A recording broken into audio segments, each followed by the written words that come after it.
እመቤታችን የቤተ ክርስቲያን ምልክት ናት በሚል ርዕስ ትንሽ እንማማራለን። የክርስትና ኦርቶዶክሳዊ የክርስትና ትምህርት እንደሚያስተምረን አባቶቻችን እንዳስተምሩን ክርስትና ጉዞ ነው፣ መንገድ ነው። በመጀመሪያው ክፍለ ዘመን ጀምሮም የክርስትና ሕይወት መንገድ እየተባለ ነበር የሚጠራው። ጌታችን መድኃኒታችን ኢየሱስ ክርስቶስም ራሱ እኔ የሕይወት መንገድ ነኝ፣ አነ ውእቱ ፍኖተ ጽድቅ ወሕይወት፣ እኔ ሕይወትም መንገድም ነኝ። ወደ መንግሥተ ሰማያት ወይም ደግሞ እግዚአብሔርን ለመምሰል በምናደርገው ከሱታፌ አምላክ እስከምንደርስ ድረስ በምንሄደው የክርስትና ጉዞ እመቤታችንን እያየናት እንድንሄድ የመንገዱ ምልክት እንድትሆን አድርጎ የሰጠን እግዚአብሔር ነው። ለሊሁ እግዚአብሔር ይሁበክሙ ትእምርተ ወናሁ ድንግል ትጸንስ ወትወልድ ወልደ። እነሆ እግዚአብሔር ራሱ ምልክት ይሰጣችኋል፣ ይህችውም ድንግል በሕቱም ድንግልና ጸንሳ በሕቱም ድንግልና ተወልዳለች ይላል ኢሳይያስ ምዕራፍ 7 ቁጥር 14 ላይ እንደተጻፈ። እግዚአብሔር ራሱ ምልክት ይሰጣችኋል፣ ያች ምልክትም በድንግልና ጸንሳ በድንግልና የምትወልድ ድንግል ማርያም ናት ብሎ እግዚአብሔር የሰጠን ምልክት እንደሆነች ነግሮናል። እመቤታችን አንደኛ ለሃይማኖት ለምንማረው ትምህርት ለዶክትሪኑ ለዚህ ምልክታችን ናት እመቤታችን። ሁለተኛ ደግሞ በእምነት ለምንኖረው ኑሮ ምልክታችን ናት። ለሃይማኖቱ ላስተምህሮ ምልክት ስትሆን ለአብ ምልክት ሁና ትታያለች፣ ለወልድ ምልክት ሁና ትታያለች፣ ለመንፈስ ቅዱስ ምልክት ሁና ትታያለች። ለአብ ምልክት ስትሆነን አብ እግዚአብሔር ልጅ ያለው አብ ብቻ ነው። እግዚአብሔር ልጅ ያላት እመቤታችን ብቻ ናት። ስለዚህ ለቀዳማዊ ልደት ቀዳማዊ ታውቀ በዳህራዊ ልደት፣ ቀዳማዊ ልደት በኋለኛው ልደት ታወቀ። ያለ እናት ለመውለዱ ያለ አባት በመውለድ ለአብ ምልክት ሆናለች ማለት ነው። አምጣኔ አምጣንኪ አዝማኔ አዝማንኪ ማርያም ወለድኪዩ ዋነዮ አሃቀፍኪዮ ዋነዮም ወለድክዎ ይላል ቅዱስ ያሬድ። መጠንሽ መጠኔ ልክሽ ልኬ ነው ማርያም ዛሬ ዮም ሀቀፍኪዮ፣ አንቺ አቀፍሽው እኔም ወለድኩት ይላል። መጠንሽ መጠኔ ነው ማለት እመቤታችንና አብ እኩል ናቸው ማለት አይደለም። አንቺም ያለ አባት ወለድሽ፣ እኔም ያለ እናት ወለድኩት። እግዚአብሔር ልጅ ያለኝ እኔ ብቻ ነኝ፣ እግዚአብሔር ልጅ ያለሽም አንቺ ብቻ ነሽ ብሎ ይሄንን ነግሮታል። ለቀዳማዊ ልደቱ አመስጠሮ ለዳህራዊ ልደቱ አመንከሮ ይላል አባ ጊዮርጊስ። ቀዳማዊ ልደቱን ስውር አደረገው፣ ዳህራዊ ልደቱን ደግሞ ድንቅ አደረገው ይላል። ስውር ምስጢር ለሆነ ልደቱ ምልክት የሚሆን ከእመቤታችን መወለዱ ነው። አብም ዝንቱ ውእቱ ወልደየ ዘአፈቅር ወለቱ ስምዕዎ እንዳለ እመቤታችንም ኩሎ ዘይቤለክሙ ግበሮ፣ ልጅ የሚላችሁን ስሙ አለ አብ። እመቤታችንም የሚላችሁን ሁሉ አድርጉ ብላ ነግራናለች። ለወልድ ምልክት ስትሆን እመቤታችን አንዲት ናት፣ ግን ድንግል ወእም ናት። እናትነቷ በድንግልና ድንግልናዋ በእናትነት ያልቀረባት ያልተለወጠባት ናት። ግን ደግሞ አንድ ናት እንጂ ሁለት አይደለችም። ክርስቶስ ሰው የሆነ አምላክ ነው። ሰው በመሆኑ ምክንያት አምላክነቱ በሰውነት አልተለወጠም። ሰው በመሆኑ ምክንያት አምላክነቱ አልተለወጠም። ሰውነቱ ደግሞ ወደ አምላክነትም ደግሞ አልተለወጠም። ግን ደግሞ አንድ ነው። ነይነሰ ኢንፈልጡ ለአሐዱ ክርስቶስ አበ ክልኤቱ እላውያት እንዳለ ቅዱስ ቄርሎስ አንድ ክርስቶስን ወደ ሁለት አካል ወደ ሁለት ባህሪ አንከፍለውም ብሎ እንደነገረን ማለት ልክ እኛ ነፍስና ስጋ ኑሮን ሁለት እንደማንባል ክርስቶስም አምላክ ወሰብ ነው፣ አምላክም ሰውም ነው። ሰው የሆነ አምላክ አንድ ባህሪ አንድ አካል በተአቅቦ የሚኖር ያልተለወጠ። እመቤታችን ሴቶች ሲወልዱ ድንግልና ይቀርባቸዋል። እመቤታችን ስትወልድ ድንግልናዋ አልቀረባትም። ድንግል ስትሆን ደግሞ እናትነትም አልቀረባትም። እንደ እናት ታጠባለች። እንደ ድንግልናዋ ደግሞ የታተመ ማኅተመ ማኅፀን ደግሞ አላት። ስለዚህ ዋሂድ ልጇን አንድ ልጇን በአንዲት ድንግልናዋ ነገር ግን በተአቅቦ ሁለት ግብራትን አስተባብራ አስተካክላ በመያዝ ለወልድ ምልክት ሆናናለች። መንፈስ ቅዱስ የማይመረመር ግብር አለው። እመቤታችንም የማይመረመር ልደትን ሰጥታለች። ለዘወለድ ወናሁ ኮነ ሰማይ ዓለም ወዓለምሂ ሰማይ ኮነ፣ ዓለም ሰማይ ሰማይም ዓለም ሆነ። ቤተልሔም እንደ ሰማይ ሆነ። ለዘወለዱ አብ በምስጢር ዘይትረከብ ወለደቶ ቅድስት ድንግል በምስጢር ዘይትረከብ።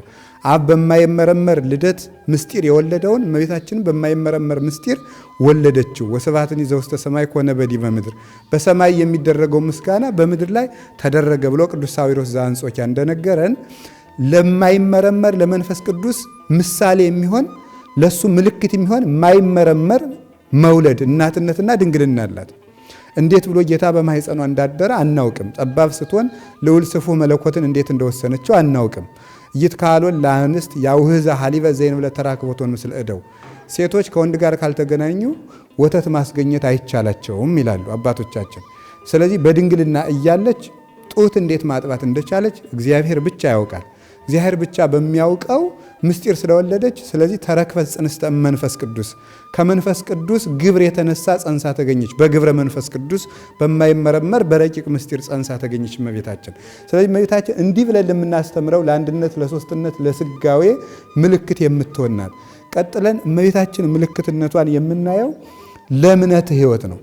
ለእምነት እንደ እመቤታችን ምልክት ተደርጎ የሚጠቀስ የለም። እውነት ለመናገር አንደኛ አሁን እኛ ብዙ መጽሐፍ ተጽፎልን ብዙ ትርጓሜ ተተርጉሞልን ብዙ አመስጥረውልን ሊቃውንቱ በታሪክም በትርጓሜም ተነግሮን ታምራቱ ሁሉ ተነግረውን የክርስቶስ ስጋዌና ምስጢረ ሥላሴ እስካሁን ድረስ በሰው ልቡና ሲከፈል ሲጠረጠር ይኖራል። እመቤታችን ግን ምንም ነገር ሳይጻፍላት ስጋዌ ሲደረግ ያላየች ናት። ገና በሷ የሚደረግ ነውና ታምራት ሲደረግም አልተመለከተችም። ይህንን ይሁንልኝ ብላ መጀመሪያ የተቀበለችና ያመነች እሷ ናት። ብፅዕት አንቲን ተተአምኒ ከመ ይከውን ቃል ዘነገሩኪ እምኀበ እግዚአብሔር፣ ከእግዚአብሔር ተልከው የነገሩሽ ቃል እንደሚሆን የምታምኝ አንቺ ንዕድ ክብርት ነሽ ያሰኛት ይህ ነው። የመጀመሪያይቱ ደቀ መዝሙርት የመጀመሪያይቱ ክርስቲያንም ናት እመቤታችን ይህን በማመን። ከዚያ ይሄንን እምነት እንግዲህ ይሄንን መቀበል ብቻ አይደለም። ለዚህ ይሄንን እምነት የሚጋፋ ችግር ሲመጣ ለዚያ ቆሞ መገኘት ነው እምነት የሚባለው ማለት ነው። አሁን እዚህ ላይ ይመጣል። የምትወልጂው ወሀልቦ ማይለት ለመንግስቱ ፍጻሜ የለውም ተብላለች። ወይነግሥ ለቤተ ያዕቆብ ወገን ለዘላለሙ ይነግሳል፣ የዳዊትን ዙፋን ይይዛል፣ ሕዝቡን ያድናቸዋል፣ ቅድመ ዓለም የነበረ ነው፣ ጥንት ፍጻሜ የሌለውን አምላክ ነው የምትወልጅ፣ አማኑኤል ይባላል፣ እግዚአብሔር ነው ተብሏታል። እግዚአብሔርን ነው የምትወልድ፣ ለመንግስቱ ፍጻሜ የለውም፣ ዘላለማዊ ንጉሥ ነው። እንዲህ ያለውን ልጅ ትወልጃለች ተብላ ይህ የወለደችውን ልጅ ይዘሽ ግብፅ ሂጂ ተባለች። ይህ የሚጻረር ነገር ነው። የወለድሽው ዘላለማዊ ንጉሥ ነው፣ ግን የአንድ የገሊላን ንጉሥ ፈርቶ ይዘሽው ሸሽ መባል እምነትን ያጋጫል። ይሄ እምነትን ዝም ብሎ መስማትና መቀበል አይደለም። ይሄንን የሚቃረን እስከ ይደፍኖ ለሐመር መርከቡን እስኪያሰጥመው ድረስ ማይበል በዛ እንደተባለ እምነትን የሚያሳጣ ነገር ይመጣል ሁልጊዜ። እመቤታችን እንዴ የምትወልጂው ልጅ ለመልአኩ እንዲህ ብሎ ወደ ግብፅ ሽሽ ተብሎ በዮሴፍ ሲነገራት የምትወልጂው ልጅ ዘላለማዊ አምላክ ነው አላልከኝም? ዘላለማዊ ንጉሥ ነው አላልከኝም? ለያዕቆብ ወገን ለዘላለሙ ይነግሣል አላልከኝም? እንዴት የገሊላን ንጉሥ የአንድ አውራጃ ንጉሥ ፈርቶ ወደ ግብፅ ሽሽ ይባላል ብላ ይሄንን አልተጠራጠረችም እመቤታችን። ይሄንን በመቀበሏ እምነት ይባላል።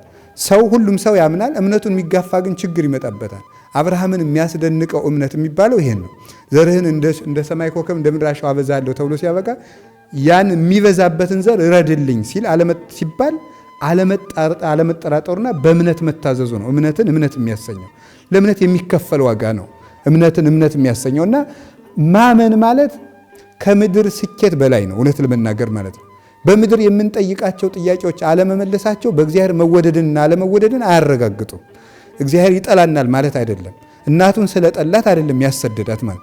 እግዚአብሔር ደግሞ ሁሉን ቻይ ስላደረገንም ሁሉን ቻይ ስለሆነም የፈለግነውን ነገር ሁሉም አያደርግም። እምነት ማለት የፈለጉትን ጥያቄ ከእግዚአብሔር እየጠየቁ ማስፈጸም፣ ያ ማለት እግዚአብሔር መምራት ነው እንጂ በእግዚአብሔር መመራትና እግዚአብሔር መከተል አይደለም። እግዚአብሔር የፈለግነውን ሁሉ አያደርግም። እግዚአብሔር ሁሉን ቻይ ስለሆነ ሁሉ አያደርግም፣ ሲያስፈልግ ነው የሚያደርገው። አንዱ ይሄ ነው። ሁለተኛ የእመቤታችን ተስፋዋን ታያላችሁ። ይሄ ተስፋ ምንድን ነው? እንዲህ ያለ ተወልጃለሽ። አሁን እንዲያው እግዚአብሔር የምናየው ይሄንን ነው። ዘላለማዊ ንጉሥ ተወልጃለሽ፣ የያዕቆብን ወገን ይነግስበታል። ለቤተ ክርስቲያን ነው የያዕቆብ ወገን የሚባለው። ሕዝቡን ከኃጢአታቸው ያድናቸዋል ተብሎ ተነግሯት ሲያበቃ ግብፅ ሽሽ ስትባል ይሄ ተስፋ ያሳጣል። ተስፋ ያደረግነው ነገር ሁሉ በምድር ይሟጠጣል እና ወዘሰ ያስተርኢ ኢኮነ ተስፋ ይላል ቅዱስ ጳውሎስ። የሚታየው ነገር ተስፋ አይደለም። አማኞች በትክክል አመኑ የሚባለው ተስፋቸውን ከሚታይ ነገር ነቅለው ወደማይታይ ነገር ሲያወጡት ነው። የሚፈትነው ይሄንን ነው። ይሄን እየጸለይክ ለምን አይመልስልህም? ይሄን እየጸለይሽ ለምን አይመልስላችሁም? እግዚአብሔር ለምን እንዲህ አያደርግም? እያለ ይፈትንናል ማለት ነው። ወዴት አለ እግዚአብሔር? የማመንህ ዋጋ ምንድን ነው እያለ ይጠይቀናል።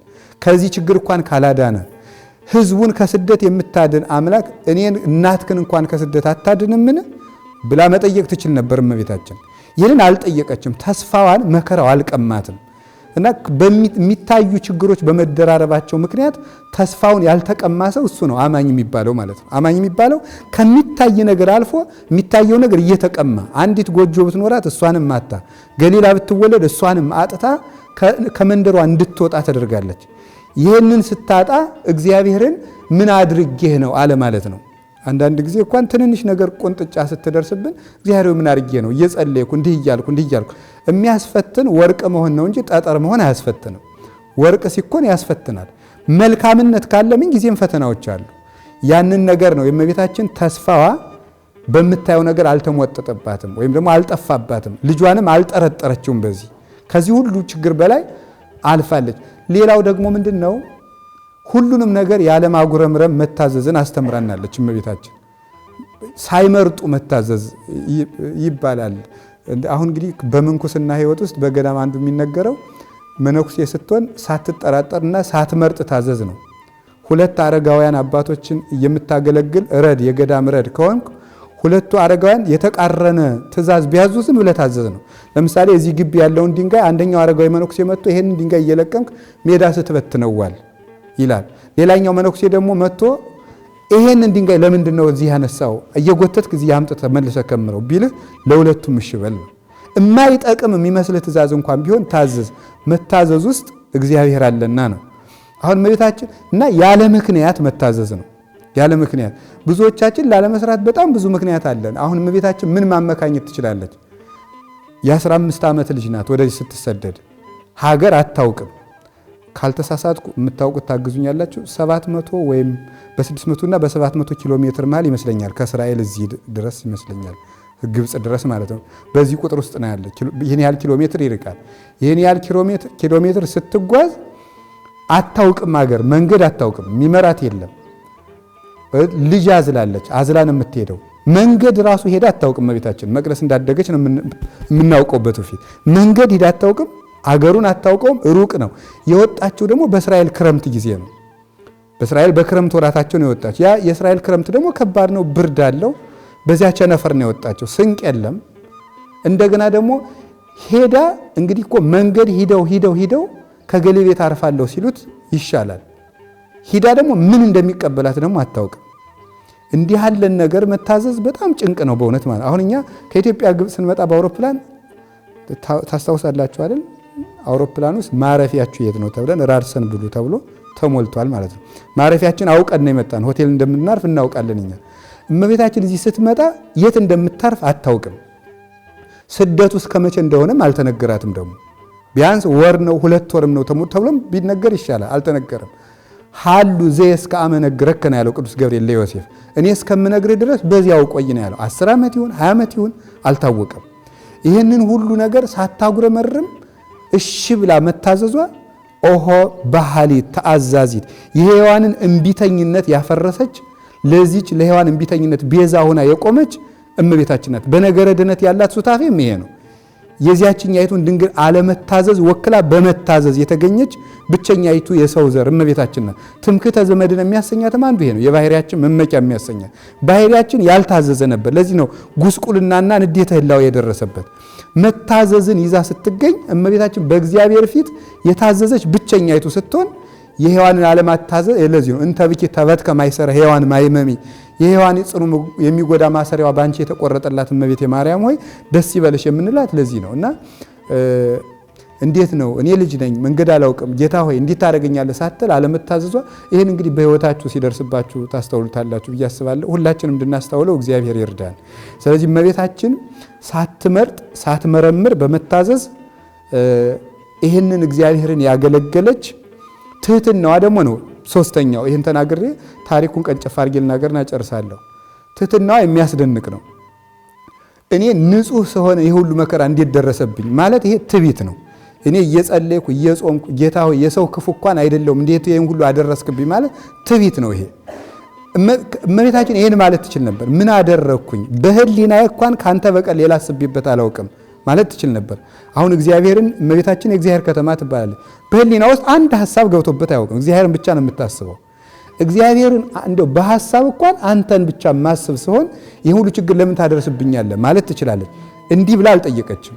ንጹህ ስሆን የአምላክ እናት እንደገና ደግሞ የአምላክ እናት ስሆን አሁን ብዙ ሰው ትሰማላችሁ ኢትዮጵያ ውስጥም ባለው በሰሞኑ መከራ እንዴት ምን አደረገች ይናል አገረ እግዚአብሔር እና ኢትዮጵያ ሁሉ መከራ ለምን ደረሰባት ይላል። ንጹህ ስለሆነስ መከራ ልንቀበል አይገባንም ወይ እንኳን ኃጥአን ሆነን ማለት ነው። ስለዚህ ትህትናዋ ምንድነው? ሚእጹብ ትህትናኪ ማርያም እግዝእትየ እመቤቴ ማርያም ሆይ ትህትናሽ ምን ያህል ነው? ምስለ ወልድኪ ዘገብረ ሰማይ ባይል ዘገብረ ሰማይ ሰማይና ምድርን ከፈጠረ ባይል ከሆነ ብዑል መለኮት ከሚሆን ልጅሽ ጋራ ውስተ ደብረ ቁስቋም ሀደርኪ ተመሲለኪ ነዳዬ በደብረ ቁስቋም ውስጥ ድሃ ማደሪያ እንደሌለው እንደ ወፍ ጎጆ እንደሌላት እንደ ድሃ በዚህ ተራራ ውስጥ አደርሽ። እመቤቴ ማርያም ሆይ ትህትናሽ ምን ያህል ነው? የንጉሥ እናት ስሆን የብርሃን ቤት ሲገባኝ እንዴት በዚህ በባዶ ምድረ በዳ ታሳድረኛለህ ብለሽ ያላማረሽ ትህትናሽ ምን ያህል ነው? ወይረከብኪ ሰባ በሕይወት ዘሕይወኪ ሲሳየ በዚህ አካባቢ ጥሬ እንኳን የሚሰጥሽ ትንሽ ስንቅ እንኳን የሚያቀብልሽ ሰው እንኳን አላገኘሽም። ወማኮ ለጽምኪ ማየ ለጥምሽም እንኳን ጥርኝ ውሃ አላገኘሽም እያለ ነው ሊቁ የሚያመሰግናት ማለት። ይሄ እጅግ የሚያስደንቅ ትሕትናዋ ነው። ሳይገባኝ እንዴት ተሰደድኩ አለ ማለቷ። ስለዚህ ጉየተ ሕፃን አጉየዮ ለሰይጣን እንዳለ ቅዱስ ቄርሎስ በተረፈ ቄርሎስ ላይ የሕፃኑ ስደት ሰይጣንን ከሰው ልቡና አሰድዶ ሰደደው። እንግዲህ ሔዋን በግፏ በሰራችው ግፍ እናታችን ሔዋን ተሰዳለች። ያላበሰዋ ስትሰደድ እመቤታችን ቤዛ ሆነቻት ማለት ነው። እመቤታችን ቤዛዊት ዓለም የምትባለው ለዚህ ነው። ያቺ በበደሏን የተሰደደች እመቤታችን ያለ በደል በመተዘዝ የነገረ ድነት ሱታፊው አንድ ነው። አንድ ንጹህ ባህሪዋን ጠብቃ ለእግዚአብሔር በማቅረብና መካነ ስጋዊ በመሆን ብቻ አይደለም ስጋዋንም ከሷ እንዲነሳ ምክንያት በመሆኗ ነው። ሁለተኛ ይሄ መታዘዟ፣ ትህትናዋ፣ እምነቷ ለሔዋን አለመታዘዝ ወኪል ነበረ እና ዳግሚት ሔዋን የሚያሰኛትም ከዚህ የተነሳ ነው። ይሄ ትህትናዋ እንደውም አባቶቻችን በረዶ መምህር መጽሐፍ ሲናገሩ ሰውነታችን ፈትል ነው ይላሉ። ፈትል ማለት ጧፍ እንደማለት ነው ማለት ነው። ይሄ ትህትና ደግሞ ዘይት ነው እና ዘይት እንግዲህ በቤተክርስቲያን ስታዩ በፈትልና በዘይት ነው መብራት የሚባለው። ዘይቱ ሲያልቅ መብራቱ ይጠፋል። ከሰው ልቡና ትህትና ወጥቶ ሲያልቅ ትህትና ሲጠፋ ሀብተ መንፈስ ቅዱስ ከሰው ሰውነት ይለያል ይላሉ። ከሰው ሰውነት ይለያል። ትህትና ዘይት ነውና ያንን አልቶ ብርሃኑ የሚበራ ዘይቱ እስካለ ድረስ ነው። ትህትና እስካለ ድረስ የእግዚአብሔር ጸጋ በሰው ሰውነት ላይ እየበራ ይኖራል። ከሔዋን ትህትና የትህትና ዘይት ስላለቀ ሀብተ መንፈስ ቅዱስ ከሔዋን ጠፋ። እመቤታችን ግን የትህትና ዘይት ኦምሊተ ጸጋ የተባለችው ትህትና ነው። የትህትና ዘይት ስላላት ወናሁ መንፈስ እግዚአብሔር ቅዱስ ይመጽእ ላዕሌኪ ወኃይለ ልዑል ይጼልለኪ የእግዚአብሔር መንፈስ በአንቺ ላይ ይመጣል፣ የልዑል መንፈስም ይጋርድሻል። ለምን? ዘይቱ ስላለ ሀብተ መንፈስ ቅዱስም በሱ አለ እና ማይቶት ዘይት ጠፍ የማትጠፋ መቅረዝ ተባለች። ሔዋን ግን የጠፋች መቅረዝ ነበር። ለምን? ዘይቱ አልቋል። እመቤታችን ግን ዘይቷ የማያልቅ ናትና ምን ተባለች? ማይቶት ዘይት ጠፍ የማትጠፋ መቅረዝ ተባለች ማለትና በዚህ ጸጋዋ ታበራበታለች፣ ታማልደናለች እና እመቤታችን ከምልጃ ከአማላጅነት ከጸሎት ብቻ ሳይሆን በእግዚአብሔርን እንድንመስልና ለመታዘዝ ለእምነት ለንጽህና ለትህትና ምልክት በመሆን የምትታየን መቅረዝ ናት። እሷን የሰጠን ልዑል እግዚአብሔር ክብር ምስጋና ይግባው። እንግዲህ ከዚህ በእኛ ቤተክርስቲያንም እንደሚተረከው እዚህ ትንሽ ጫፏ ልናገርና ይሄ ከግብፅ የትኛው አቅጣጫ ነው? እዝራ ሰሜን ነው ደቡብ? ደቡብ አቅጣጫ። ኢትዮጵያም በደቡብ አቅጣጫ ነው መሰል ያለችው ደቡብ አቅጣጫ ናት። እንግዲህ ከኛም ታሪክ ጋር ደህና ይመሳሰልልናል ማለት ነው። በእኛ እንግዲህ ኢትዮጵያውም ውስጥ መታለች። ኢትዮጵያ ውስጥ መጥታ ኑራለች። በዚያውም ከገጠመኝ ለአጭር ሰከንድም ቢሆን ብተርከው ደስ ይለኛል። ኢትዮጵያ ውስጥ መጥታ አክሱም ተቀምጣ ነበር። ደብረ ዳሞም ተቀምጣለች። ዋልድባም ተቀምጣለች። ዝቋላም ሂዳለች። ሳይገደም ደብረ ሊባኖስ ሂዳለች።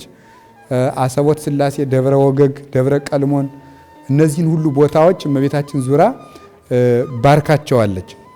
እነዚህ ከባረከችና እንደገና ደግሞ በደመና ላይ እየዞረች የኢትዮጵያን ምድር በሙሉ እንድትባርክ እግዚአብሔር አድርጓታል። ከዚያ በኋላ የመጨረሻዋን መቀመጫ ጣና ቂርቆስ ነው ያደረገችው። እዚያ ስለመጣው ሳይሆን እውነት ስለሆነ ነው የምናገረው ማለት ነው። ጣና ቂርቆስ ነው የተቀመጠችው። 100 ቀን ነው የቆየችው። 33 ወር ከ10 ቀን 100 ቀን ይሆናል። እንግዲህ ጣና ቂርቆስ ከጌታ እድሜ 100 ቀን አብሮ ይደርሰዋል ማለት ነው። ተካፍሏል። ከ33 ዓመት ውስጥ 100 ቀን ደርሶታል ማለት ነው። ስለዚህ እዚያ ቆይታ ድርሳነ ዑራኤል የገዳሙ ድርሳነ ዑራኤል ሌላውም ድርሳነ ዑራኤል ይናገራል። የገዳሙ ላይ የተጻፈው በመጽሐፈ ኪዳኑ ህዳግ ላይ የተጻፈው የብራናው ታሪክም ይናገራል። እዚያ 100 ቀን ከቆየች በኋላ ሄሮድስ ሙቷልና ወደ ግብፅ ወደ እስራኤል ተመለስ ብሎ መልአኩ ቅዱስ ገብርኤል ቅዱስ ዑራኤልም አብሮ አለ። ይህንን ለዮሴፍና ለእመቤታችን ሲናገር እመቤታችን ግን የዚች ሀገር ሰዎች እግዚአብሔርን ይፈራሉ፣ እዚያ ወለድኩ ወገኖች ናቸው ግን አሰደዱህ፣ የዚህ ሀገር ሰዎች ግን ሳያውቁ ሳይዘመዱ እኔንም አንተንም አክብረው ተቀበሉ፣ በዚች እንኑር አለችው እመቤታችን ይላል። አይጻዳተ ኢትዮጵያ ይደነግጻ ይላል ትንቢተ ዕንባቆም ምዕራፍ 3 ላይ የኢትዮጵያ ድንኳኖች ይጨነቃሉ። አባቶች ይህን ሲተረጉሙት የኢትዮጵያ ሰዎች ድንኳን የተባለ ልባቸው ነው። ልባቸው ፈሪሃ እግዚአብሔር አለው ማለት ይጨነቃሉ ማለት። ስለዚህ በፈሪሃ እግዚአብሔር አክብረው ተቀበሏት እና ጣና ቂርቆስ ሲደርሱ በዚያ የነበረው የብሉይ ኪዳን ሊቀ ካህናት ናሁ ድንግል ትጸንስ ወተወልድ ወልደ አንሳ አይለከ ወናሃድነነ ፈኑ ዴከ ማርያም የሚለውን ሲተረጉም ነው የደረሰች ጌታን አዝላ ይላል ታሪኩ፣ የገዳሙ ታሪክ ማለት ነው። ይህንን የብሉይ ኪዳኑ ሊቀ ካህናት ሲተረጉም እመቤታችን ያንን ልጇን አዝላ ደረሰች። ልጁ ታሞበት ነበረ፣ ጌታን ፈወሰለት ዳሶ በሕፃንነቱ። ከዚያ በኋላ እዚያ ከቆየች በኋላ ከ100 ቀን በኋላ ልሄድ ስትል አሁን ዛሬ በዚያው አካባቢ ኢያሪኮ፣ ናዝሬት የሚባሉ ቦታዎች አሉ። ያቺ ኢያሪኮን ትመስለኛለች፣ ያቺ ናዝሬትን ትመስለኛለች ስለምትል እመቤታችን ዛሬ ሁሉ እረኛው ሁሉ ያውቀዋል። በፍየል ቢጠፋው የት ሲባል በናዝሬት እያለ ይናገራል። ዛሬ ሁሉ እዚህ አካባቢ በዚህ ይህን ስያሜ ይዘው የቀሩ ቦታዎች አሁንም ድረስ አሉ። እዚያ ከቆየች በኋላ ልሂድ ስትለው ሄጄ የመጣሁበትን ዓለምን ላድን መጥቻለሁና በዚያው ትንቢትን እፈጽማለሁ፣ ዓለምን አድናለሁ፣ መሄድ አለብን አላት። ከዚህ በኋላ ይችን ሀገር ከወደድሻት የቃል ኪዳን ሀገር አድርጌ ሰጥቼሻለሁ ብሎ የኢትዮጵያ ሰዎች ያንቺ የአስራት ልጆች ይሆናሉ፣ አንቺም የኢትዮጵያ ሰዎች እናት ትሆኛለሽ ብሎ ቃል ኪዳን ጣና ቂርቆስ ላይ ሰጥቷታል። ከዚያ በኋላ መጀመሪያ ጻአና በደመና ጫናት ብለው በትእዛዝ ቃል ሲናገሩ በደመና ከናህያይቱ እዚያ በጣና ላይ ስለጫኗት ባህሩም ጣና ተባለ። ሁለተኛ ደግሞ ጸአና በደመና ተብሎ ደግሞ በደመና እኮ ጫናት እያሉ መላእክት ስለዘመሩ በዚህ ባህሩ ጣና ተብሏል ይላሉ አባቶቻችን። ከዚያ በኋላ በዚህ አድርጋ በአፋር በኩል ነው የወጣችው ይባላል። የአፋር ሰዎች እንደውም አንሰድም ብለው ሁሉ ነበር ይላል ድርሳነ ቁስቋሙ ማለት ነው። አንሰድም ብለው በረከት ያላት ሴት ናት አንሰዳትም ብለው ነበረ። ከዚህ በኋላ መልአኩ ዑራኤል እና ቅዱስ ገብርኤል ሰውረው እዚህ ደብረ ቁስቋም ህዳር 6 ቀን ጌታ ከመቤታችን ጋር ከመከራ አርፋ ስደቷ አልቆ ያረፈችበት ቀን ቦታ ይሄ ነው ማለት ነው። እንግዲህ ከዚህ ተነስታ ናዝሬት ገብታለች ማለት ነው። ስለዚህ እዚህ በመገኘታችን በይንተ ስዱዳን ናስተበቁ ከመ እግዚአብሔር የሚጦሙ ውስተ ብሔሮሙ በሰላም እግዚአብሔር ወደ ሀገራቸው በሰላም ይመልሳቸው ዘንድ ስለተሰደዱ ሰዎች እንማልዳለን ይላል በይንተ ቅድሳት ላይ ቅዳሴ ላይ ስምሰሙ። ስለዚህ እመቤታችን ከስደት ያረፈችበት ቦታ ነው። እኛንም ከስደት ያሳርፈን እግዚአብሔር። ልቡናችን በብዙ ነገር የተሰደደ ነው እውነት ለመናገር በኃጢአትም በማይገባ ተስፋም ከሕግ እግዚአብሔር በመሰደድ ቅዱስ ዮሐንስ አፈወርቅ ዕብራውያንን ሲተረጉም አባቶቻችን ከዓለም ወደ እግዚአብሔር ይሰደዱ ነበረ፣ እኛ ደግሞ ከእግዚአብሔር ወደ ዓለም እየተሰደድናለን ይላል። ስለዚህ እኛም ስደተኞች ስለሆን ሀገራችንም በስጋም ቤተ ክርስቲያንም ደግሞ በብዙ መከራዎች እየተሰደደች ስለሆነ እግዚአብሔር ስደታችን በቃ ይበለን። ስለዚህ ስደት አስበንም ሁላችንም እመቤታችን ከስደት መልሽኝ፣ የተሰደደውን ልቤን ከእግዚአብሔር ሕግና ከአምልኮተ እግዚአብሔር የተሰደደውን ልቤን ከፍቅር እግዚአብሔር የወጣውን መልሽልኝ ብለን ቢሆንልን ዘወር ብለን አልቅሰን ካቃተን ደግሞ በቃላችን ነግረናት ያው እንሂድ። እግዚአብሔር በቃ ይበለን። የቤተ ክርስቲያናችን ምልክት እመቤታችንን እያየን እግዚአብሔር ከሰጠን ሱታፊ አምላክ እንድንደርስ ያባው አምላክ ይርዳን። የእመቤታችን ጣና ቂርቆስ ተቀምጠው ሳለ የእመቤታችን ዱካው አሁን ድረስ አለ። የእሷም የእመቤታችንም ያህያውም ካለቱ ላይ ማህተሙ ወጥቶ እስካሁን ድረስ አለ። እዚያ ጣና ቂርቆስ ይሄ ይገኛል። ያንን ለማስታወስም ቁስቋም ቤተክርስቲያን የእናቶች ገዳም አለን ዛሬ። እንዲያውም ቅድስት ወለተ ጴጥሮስ እዚያ መንናበት ነበርና መጀመሪያ ስትመንን እዚያ መና ስለነበር ጌታ ተገልጾ ይሄ በእናቴ ስም ነው የሚጠራ የተሰደደችበት ነው ቁስቋም ነው የሚባል እንጂ ያንቺ ርስትሽ ሌላ ነው ብሎ ወደ ሬማ መድኃኔዓለም እንድትሄድ ያደረጋት ከዚህ የተነሳ ነውና ይሄ ቃል ኪዳን አለ። እንግዲህ ሁለት ነገሮችን ላስተላልፍ እዚህ ላይ። አንደኛው ገዳማችንን መታችሁ እንድትሳለሙ ይሄ እመቤታችን ያረፈችበት እንደሆነ ደግሞ ያኛውም ደግሞ ኢትዮጵያውያን የድንግል ማርያም ልጅ የሆንበት ገዳም ስለሆነ መታችሁ ጣና ቂርቆስን እንድትሳለሙ አንድ። ሁለተኛ ደግሞ አሁን ለማህበሩ ሰላም ለኪ ድገሙልኝ ለገዳሙ ማለት ነው። እኔ እዚያ በመምህርነት ከመግባቴ በፊት ለመጽሐፍ መምህርነት ከአንድነቱ ገብቻ አንድ ረድ ነኝ፣ የገዳሙ አባል ነኝ። ስለዚህ ማህበሩ ገዳሙ ስለሚመለከተኝ ለገዳሙ ትናንት ለተማሪዎች ደግማችሁልኛል፣ ለጉባኤ ቤቱ አሁን ለገዳሙ አንድ ሰላም ለኪ ደግሙልኝ። ቁስቋም ስለሆነ ለቁስቋም ገዳም ጸልዩልኝ ነው። ይቆየን። ወስብሐት ለእግዚአብሔር።